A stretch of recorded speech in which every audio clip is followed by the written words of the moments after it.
Chapter 26, Sister. I woke up the next morning quite alone. The bag of food Jake had brought in the previous night was on the floor next to my bed. I ate most of it, but left a respectable breakfast for him in case he hadn't set aside any of it when I wasn't looking. Jake had presumably found some other place to sleep. I supposed he wouldn't be up yet, but I found the vampires in the same room we'd been in to begin with when I looked. Liam was back from his excursion. "Morning, Elspeth," said Maggie. "Sleep well?" I slept fine. Did anything interesting happen overnight? I asked, looking particularly at Liam. "No response from your mother, at least not yet," Siobhan said. "But Liam told her how to get in touch with us, so that could change at any time. Once your wolf is up, I want to leave for Belfast, in case any of Kath's friends show up early, or try to grab dinner on their way in. In fact, if you could get him now, before sunup, it'd be easier to get from here to the car without risking someone driving by and noticing us. He doesn't have to drive. He can sleep in the car if he needs it." I nodded and went looking for Jake. He was snoring just a few doors down from where he'd put me. "Jake," I said, tapping him on the shoulder. "Buh," he said groggily. "Wake up," I said. "We're going to Belfast. You can sleep more in the car."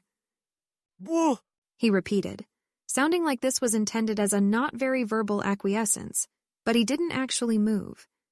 "I can pick you up if I have to," I said. "Think of how silly that would look. I bet Maggie would laugh at you." Jake hauled himself up to a sitting position and out of bed, and looked at me blearily. "I know you're stronger than you look, but I still can't really get that you could carry me around," he said. "I'm like 4 times your size, you're little." "And you're a giant, but I have superpowers," I said. "Well, I might accidentally clonk you against a doorway, but you can heal, right?" I asked cheekily. "Come on." "You're in a good mood," he remarked, ambling after me back down the hall to where the vampires were hanging out. "I feel pretty optimistic with Siobhan helping," I said. "And probably at least some of the English vampires and probably everyone in Denali if Siobhan helps figure out how to get the Coven not interested in being the Volturi's spies anymore." "I guess. I'm going to be all nerves around the big vampire shindig, though," he muttered. "Not that I could actually, win against any number of them without a pack backing me up, but I'd feel better for no good reason whatsoever if you stood behind me once we're there. Personal friends of the lady who gave birth to you are one thing. Distant acquaintances of said lady's sire-in-law are another." "Why would any of them want to hurt me?" I asked. "I don't know," he said. "I mean, you don't smell like food to them any more than I do, I guess. But maybe one of them wants to see if half vampire could be an acquired taste. I really don't want to think about that. Are you okay standing behind me just on the grounds that I'd be less irrationally terrified? Or would I have to be rationally terrified first?" "Well, I want to see what's going on," I said. "I could sit on your shoulders, would that do it? And then if somebody looks at me hungrily, you can phase and I'll already be sitting on you and you can carry me away." "Fair enough," he said. We rounded the corner to rejoin the rest of the group, and Siobhan impatiently crooked a finger. We piled into the car with some difficulty, and Jake promptly fell asleep. Siobhan occupied me during the drive talking about the Denalis. "You said last night that Kate was the weak point, since she's likely to want to ignore you and find a way to interpret things that doesn't make Sasha's death her fault," she prompted. "Yeah," I said. I said that. I was tired, but I still think that's probably the most likely way it would go wrong. "So?" Siobhan said. "How do we fix that?" "Shouldn't you be the one coming up with plans, since your plans are magic?" I pointed out. "I would, if I had your memories, and I will after you blast me, which I'm increasingly confident you should, but I need to be alert for the meeting and can't be sure I'd recover from a blast in time. I probably should have asked you to do it last night before you went to bed, but in the meantime, we should have at least a rudimentary plan, however much it suffers from being non-magical or of reduced magicalness, which draws on the best available source of information about the Denali vampires, namely, you." Siobhan sounded vaguely contemptuous when she talked about magic, but continued. "We need this rudimentary plan in case something happens to you or me, such that you can't blast me later. We need this rudimentary plan so we have something more coherent than Carlyle's "let's all sit in one place and pat each other on the back for being so rebellious" inclination when we decide what new information is worth gathering and what resources are worth acquiring in the short term." We need this rudimentary plan so we don't sound like idiots to Kath and her friends tonight. So, how do we fix the problem with Kate? If you need your train of thought refreshed, you were in the middle of saying, That I could blast her. I remember. Is there something wrong with that idea that we need another one? A few things, Said Siobhan. It's kind of an aggressive behaviour. Her family and friends might not like it and could take exception. Also, in case it hasn't occurred to you, she's currently sitting in the middle of a large gathering of friendly vampires, many of whom haven't met one another before. I'd be kind of surprised if Carlisle's gathering hadn't yielded at least one new mated pair. She could be half of it. We wouldn't know. That's a wrench in the works of any plans we make that assume Kate is single. It's also probably overkill, also probably not the most precisely targeted solution you can come up with. Is precise targeting that important? I asked. I mean, I might not have thought of the way Kate would actually behave, so... So you want to nuke her brain with everything you have in case something sticks? If you didn't think of the way Kate will actually behave, the solution is to think of the way Kate will actually behave, or at least a menu she's likely to choose from. If you can come up with a plan that will work no matter what, that doesn't rely, one way or another, on us having an accurate prediction, please, enlighten me. I didn't say anything, and Siobhan continued. Now maybe you were thinking of the fact that it's a good idea to minimize how bad the worst-case scenario is, and that's a factor.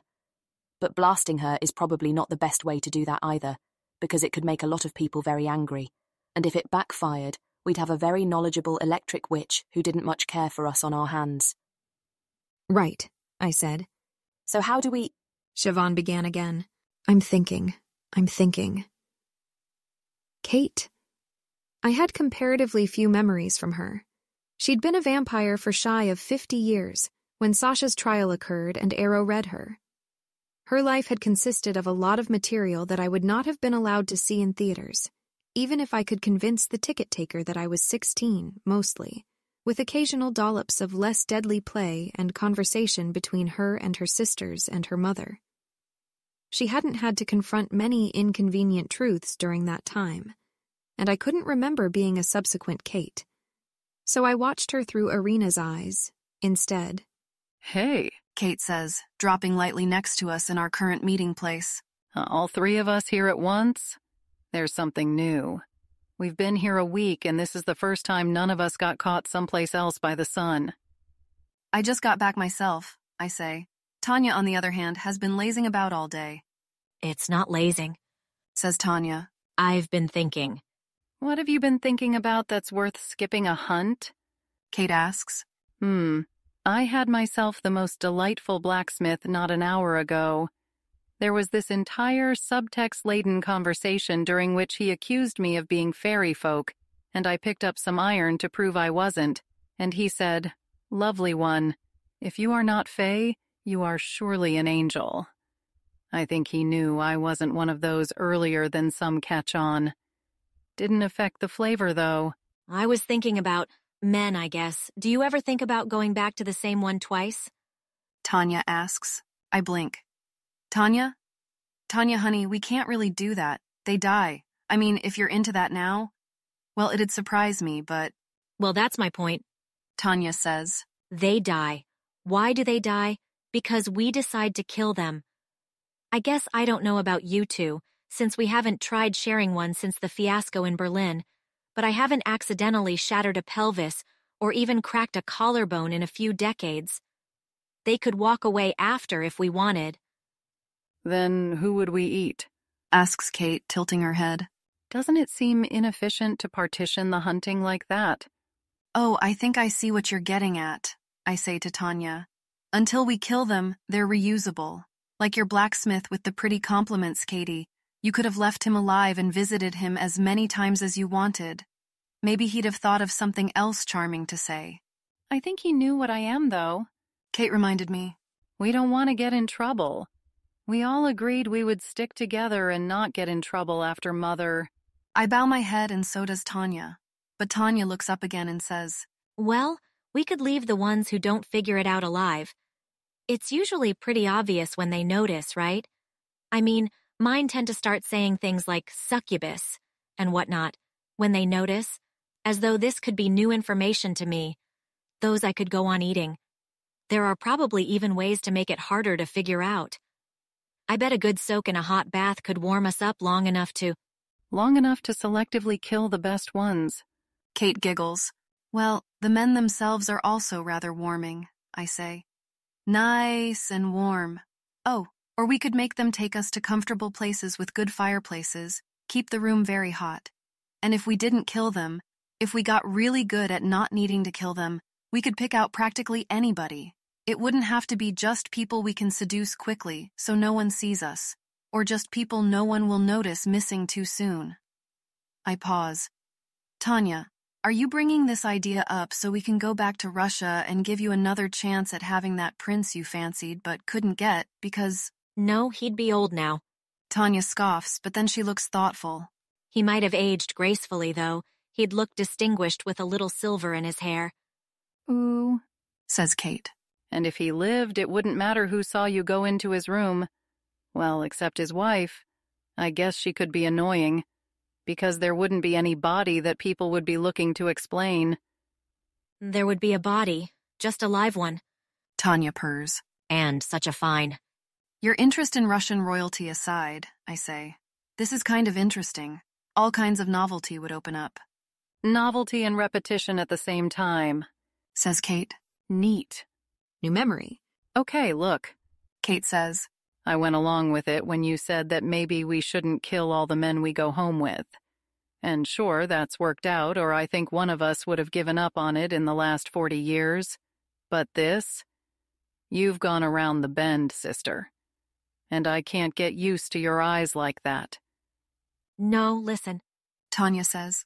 Please take me seriously. You owe me that, don't you, Katie? Don't Katie me. Kate says. You had lots of good practical reasons indicating that we shouldn't necessarily eat in bed. And I went along, didn't I? This isn't practical at all. This is… I don't know what this is. We were human once, too. Tanya says. Katie. Irina, back me up. Kate insists. Have you ever gotten near enough an animal to smell it? That's not food, that's poison. I don't have time to speak. It's not poison, says Tanya. I waited until I was sure before I told you. I've been drinking it for weeks. Did you really think I wanted to go to Uzbekistan for 2 months on my own, just to see if I could convince anyone there to marry me? And I'm fine. You're weak as a kitten, says Kate. I was watching when you sparred with Irina. You're usually matched up evenly, but today she pins you like you're some 2-year-old with no training. The animal blood's not good for you. Maybe it didn't kill you in small quantities, but what if you waste away? Irina, back me. I would have noticed if I were wasting away. Tanya shouts. Okay, I'm not as strong. That's true, but I'm just as fast.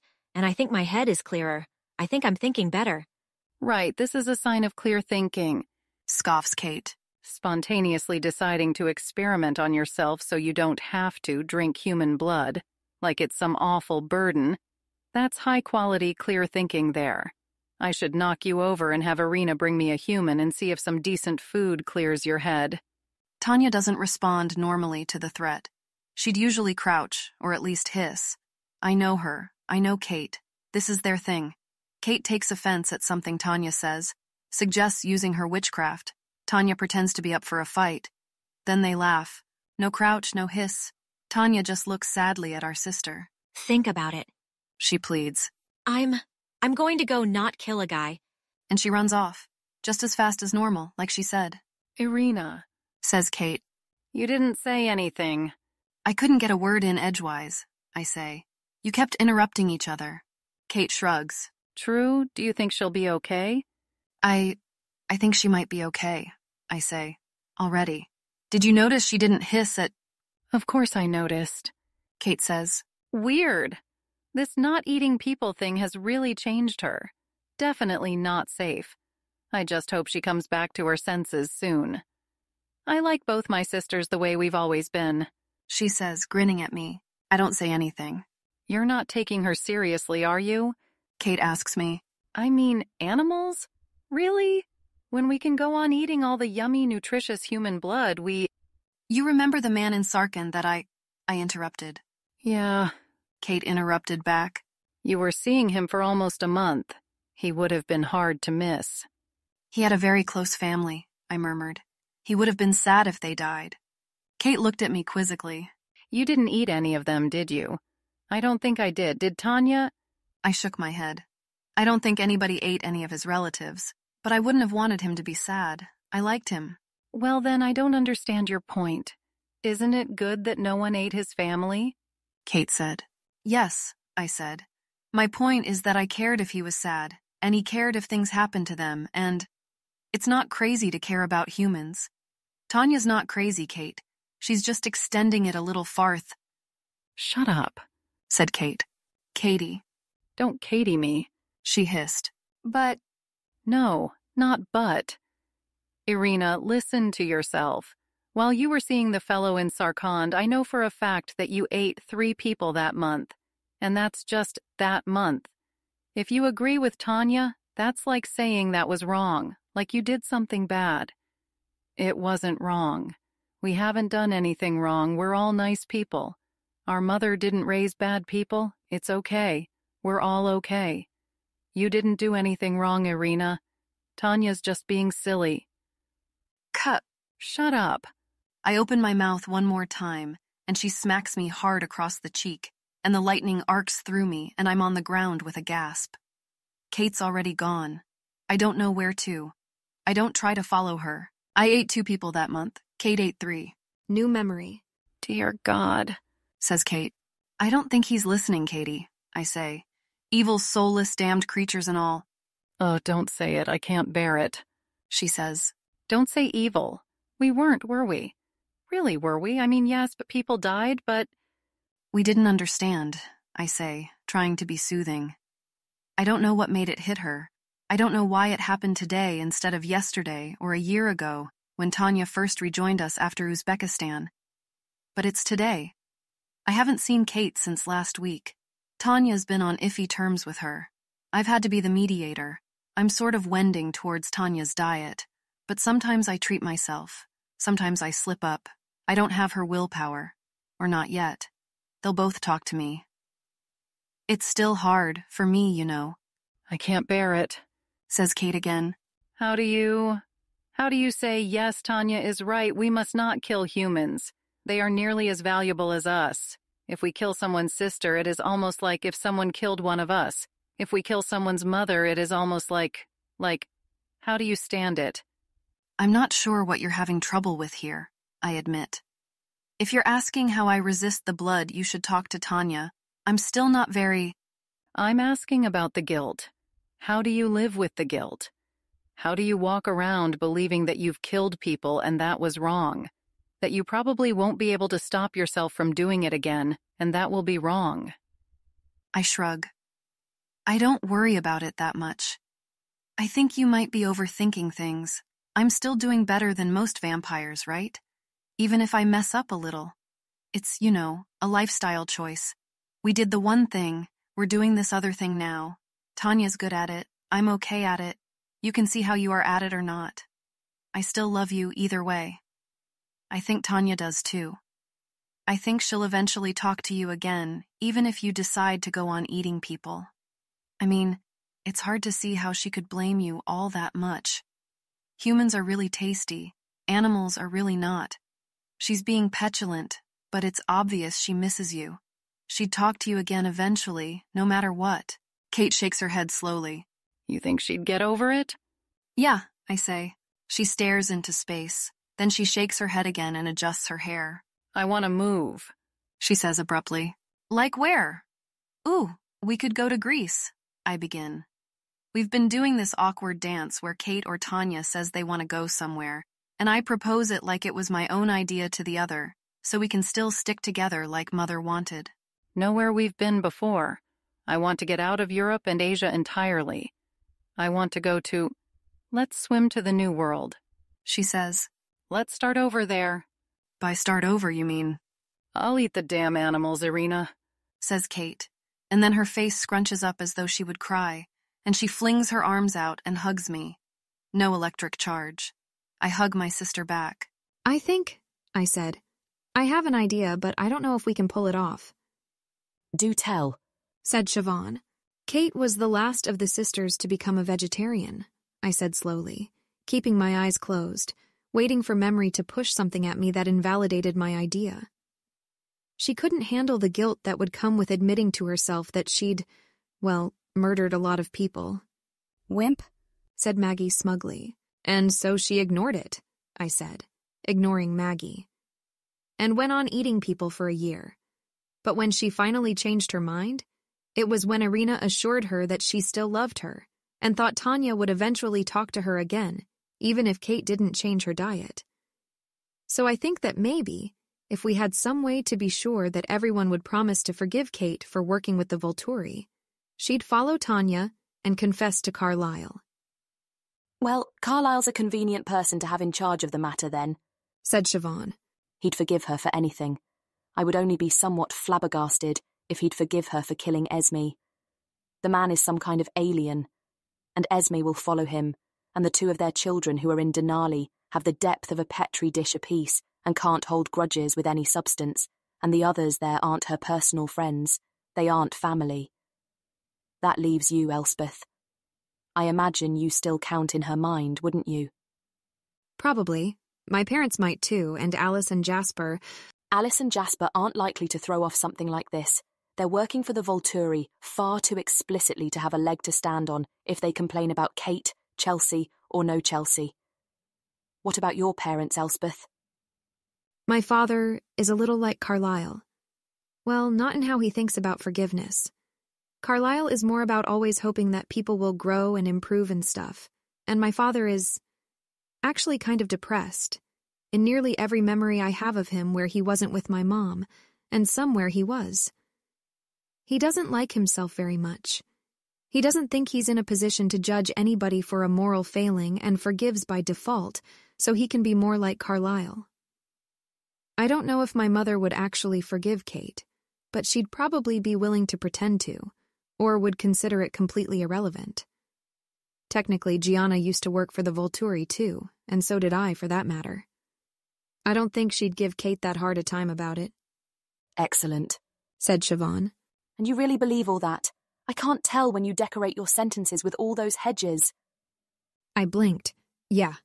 Excellent, Siobhan said. Now, if you were dropped in Denali right now and you managed to get out the words, Aro framed Sasha, but we'll all forgive you if you stop working for the Volturi right now, guys.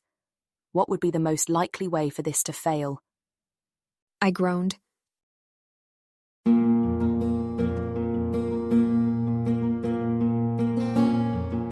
This has been an AI reading of the Rational Twilight fanfiction Luminosity by Alicorn, licensed under an Attribution Non-Commercial Share-alike 4.0 international agreement. If you wish to support this AI reading and others like it, please visit patreon.com/AskWhoCastsAI, where we are releasing episodes 4 weeks in advance of the regular feed. Thanks for listening.